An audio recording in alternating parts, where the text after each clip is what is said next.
welcome back to the Claremont Classic Garage. We've got us a new piece of equipment. Let's check it out. We were at the auction, and okay, don't get me wrong, the auction, you know, it's Cavite Emptor.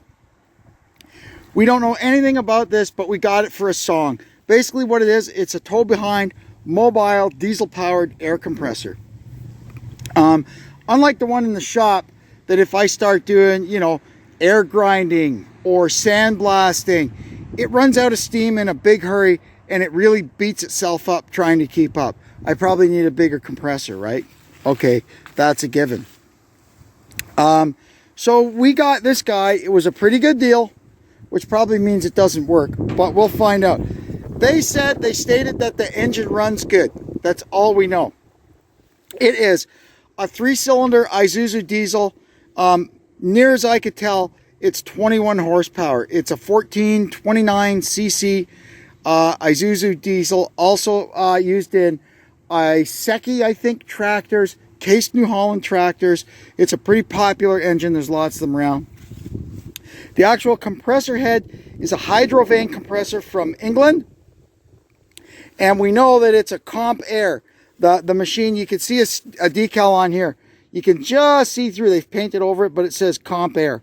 So those are my first clues. I can at least look that up and see if the company still exists. I really like to get, there was no literature with this thing, nothing. So we're going to try and see if we can first off get some literature. I don't want to try starting it and using it until I know for certain how to care for the compressor head, because if that works, I don't want to burn it up. It's got pretty simple instrumentation. It's got glow plugs to start. That is the compressor oil temperature, compressor air pressure. I may add an oil pressure gauge and a temperature gauge for the engine. It's probably got its own, it's probably got kill switches on it. So if it gets too hot or if it loses oil pressure, it automatically shuts down. But I would like to have a couple of gauges. So we will add those to it. You can see here, there's a few wires hanging about that don't seem to be attached to anything. So like I said, I would like to get into this, do some reading first before I try using it and go from there. But, you know, what the heck? It's got tires on it. Like Nick said, it's got some lug nuts. That's something. They're wheel bolts on this thing, so I'll probably have to go up to Princess Auto and get some. Or, you know what? I may have some kicking around. I've got a few old trailer hubs in the shed. I may have some. And I may eventually wait for the trailer tires to come on sale at Princess Auto and put some actual trailer tires on it, because it's mobile, you know. Might as well have it so that if it's going down the road, it's mostly legal. It's a piece of towed equipment, so it doesn't need lights. It doesn't need a license plate. You just hook it on your truck and you go. So anyway, a few things I can see with it. At one point, the exhaust, you can see here, the exhaust came out the bottom of it, and somebody has changed that. So the exhaust is on the top. It also had this. That's a sure sign that it's been involved in construction. This is so they can lift it up with a crane. So when they're working on bridges or working on apartment buildings or whatever, they just put a clevis in here, they grab it with a crane, and they pick it up and put it back down wherever they need it. But it's great. It's got a newer coupler on it. Like I said, hopefully the thing works.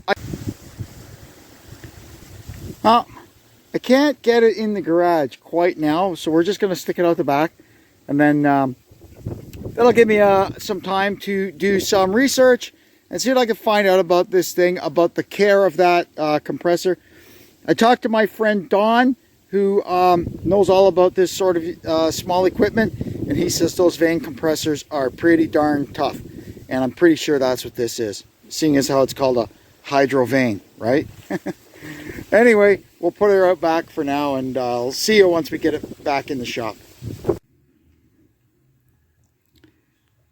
Alrighty, we finally managed to get this little guy in the shop here. I'm just kind of going over before I try and start it and checking all the fluids and stuff and making sure there's something, you know, in them. So this here is the actual compressor head, and it runs on, you can see here, straight 40, oil, XHD 40, Shell Rotella SX 40. So that's all written. That's what it tells, and it tells you just fill it up till it overflows, and then it's full. So I took the plug out, and you can see it's not overflowing, but I stuck a stick down there, and there is oil in it. So I'm not, until I know it works, I'm not going to start dumping a bunch of oddball expensive oil in it. We'll see what it does. I won't run it too long because it's low on oil, and we'll go from there. Next thing we're going to have a look at is the engine. Sure has a great big old starter for such a tiny little engine, doesn't it? Here's a dipstick for the engine oil. Yeah, good. Doesn't look too nice, but it's full. Fan belt, it's on. Good. Alternator turns. Radiator. Let's see.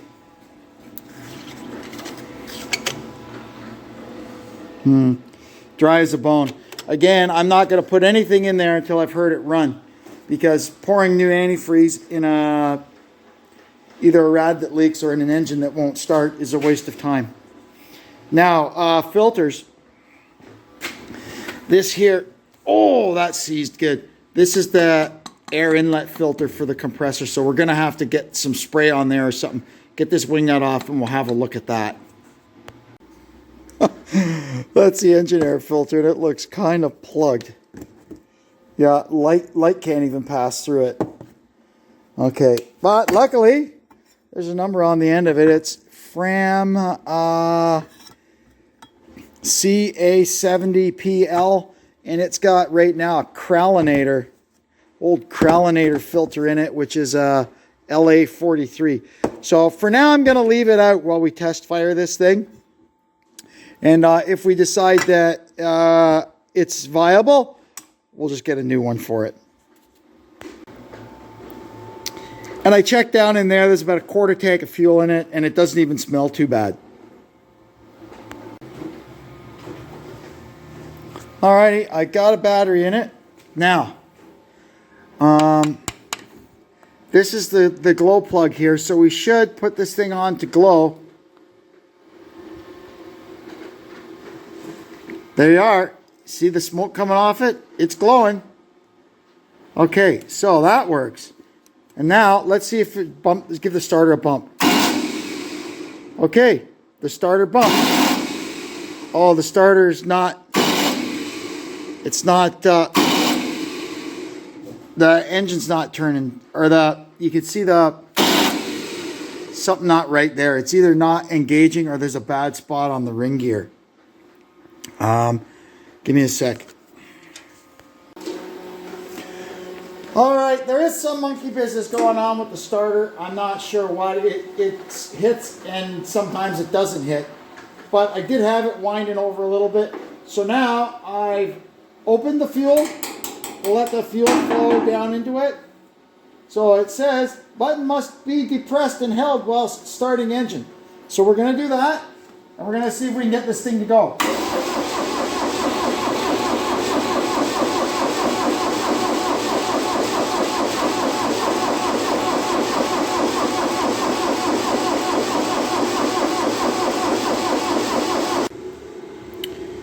So I did some digging back here, and the fuel filter seems to be all plugged up with algae. And as you may guess, that's not good. So we're going to try to come up with some way of just temporarily attaching the fuel tank to the pump with like a temporary filter or something. We'll come up with something. I ordered a new fuel filter for it, but while we wait for it, I've just bypassed it and put this simple inline one in it. We'll see what happens now. Oh, and this monkey business here, it's jumped. We don't need that anymore. We're going to have to deal with this starter too at some point.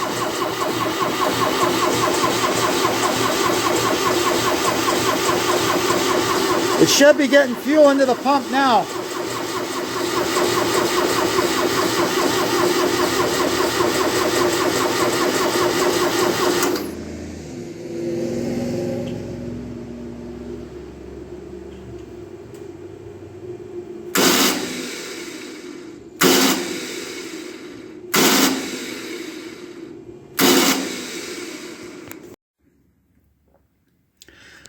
Okay, I think I figured out what's wrong with this thing, and it's my fault mostly. I didn't realize this here is a vent, because this chamber here, this is where the injector or the plungers or the I guess the pistons that run off the cam here. This is where they are charged, and I think I was getting an airlock in here, and that was just shutting down the whole thing. So we're going to hook it all back up and open this vent here and make sure we've got this all bled, and then we're going to try again to crank this thing up.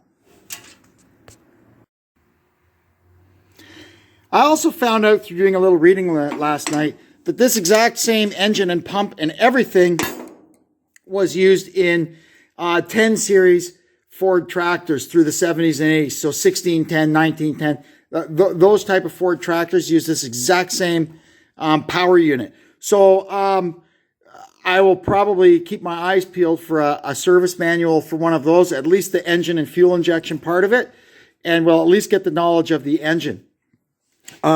Something else I kind of figured out is this thing here is connected to the throttle linkage here and connected with an air hose back to the compressor. So I'm kind of wondering that this thing maybe keeps the engine running at its rated RPM to pump the air when the air pressure is below whatever threshold it needs to be to operate the piston in here and work this lever, right? It's just a working theory at this point. So that when the thing is not being used, like nobody's demanding air, once that little tank outside there gets pressurized, it probably puts this thing back down to idle. I'm just guessing at this point, but I think that is probably what's going on here. So we're going to get this thing hooked back up again. I got to put this little cover on, and we will try doing that, bleeding this fuel system, and see what happens. Okay, now you can see we've got fuel flowing through here into the pump, and it's purged. So that should be good. Now, hopefully, if we turn it over, we should start to see it shooting fuel out these. And then, I mean, once I know this thing runs, we can go ahead and try and fix the starter. Oh, I got the battery unhooked. Hang on. Hang on here. Okay, there we go. Because that's another issue.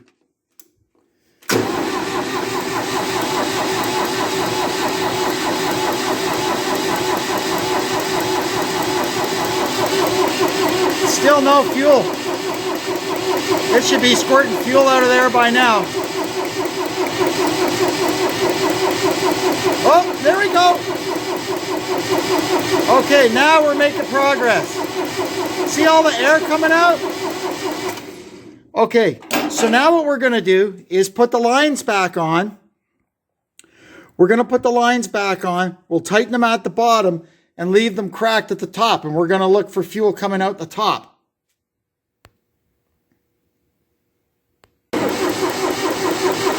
All right, you can see there we got fuel squirting out of the injectors. So we're going to go and tighten them down. And with any luck, this thing will start now. Well, let's see what happens.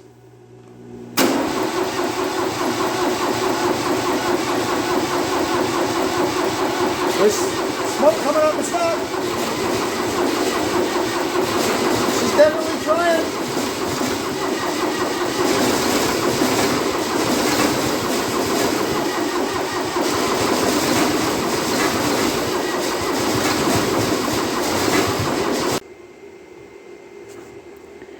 All right, so now that we know that it sort of almost mostly runs, I'm going to pull that starter out. We got to figure out what's wrong with that starter drive before we destroy everything. If it's not already destroyed, maybe that's why whoever stopped using this thing stopped using it. Maybe the ring gear is wasted in it or something. We're going to pull the starter off and see what we see. So here we can see the problem with the starter. These teeth are supposed to be chamfered on this side, and they've worn away and they're just completely flat. So they don't engage nicely with the ring gear like they're supposed to. They smash into it. And well, you could tell that's not good. So we either need to get a starter drive, or I may try to get out my little grinder and put a bit of a chamfer back on them to maybe try and get us through for now.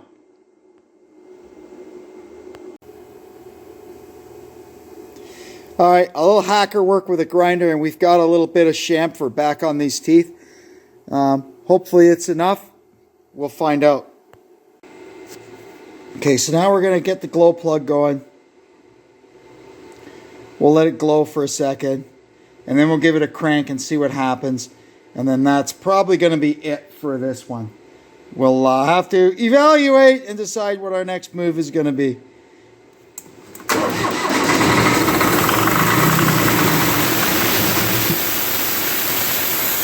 See, that's what it does. It starts up and runs for a second, and then it quits.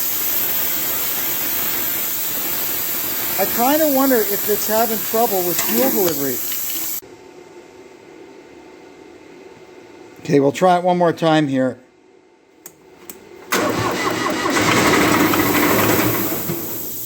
She almost went.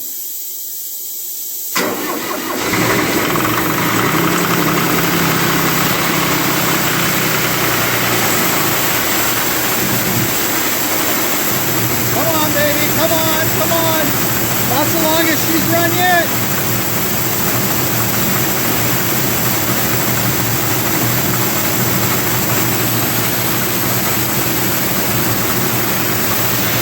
Let's make it air pressure.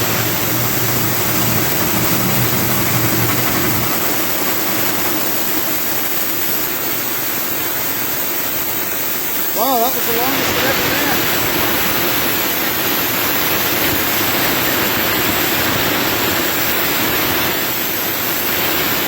I don't know where all that air's leaking from, or if it's supposed to do that. Let me go open the door. Well, let's try again. We'll glow it.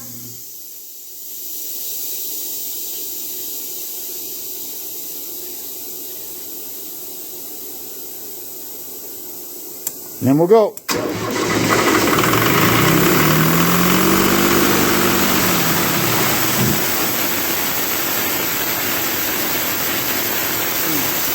not sure what exactly is going on with this thing.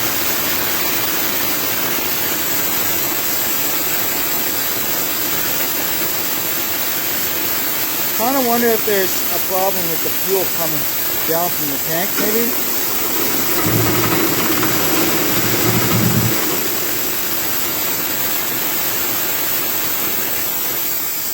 How's the fuel? Still got lots? No, see, look at, there's no fuel. There should be a lot more than that coming out of there. We've probably got a bunch of crud in this valve here. In fact, I'm pretty certain that's what the problem is. Okay, I think that'll do it for that one. What I'm going to do to prove my point, I think tomorrow, I'm going to hang a remote fuel supply over here that's got nothing to do with this tank or anything. We'll put some fresh diesel fuel in it and see if the thing will run on that. I got a funny feeling that it will. Anyway, I think that'll be a new video. For now, I'm happy with how things have gone. It started, it ran, it didn't make any funny rod knocking noise or anything. I can hear air hissing and pissing, so the compressor works. I think we're good here. It's just going to need some figuring out mostly, because I don't have a clue how these things really work, but we're gaining on it, right? All good. So anyway, I guess I'll wrap it up now. I'd like to thank you for tuning into our channel. I hope you will come back and see what we're up to next time. And until then, I'm Kevin saying so long from the Claremont Classic Garage.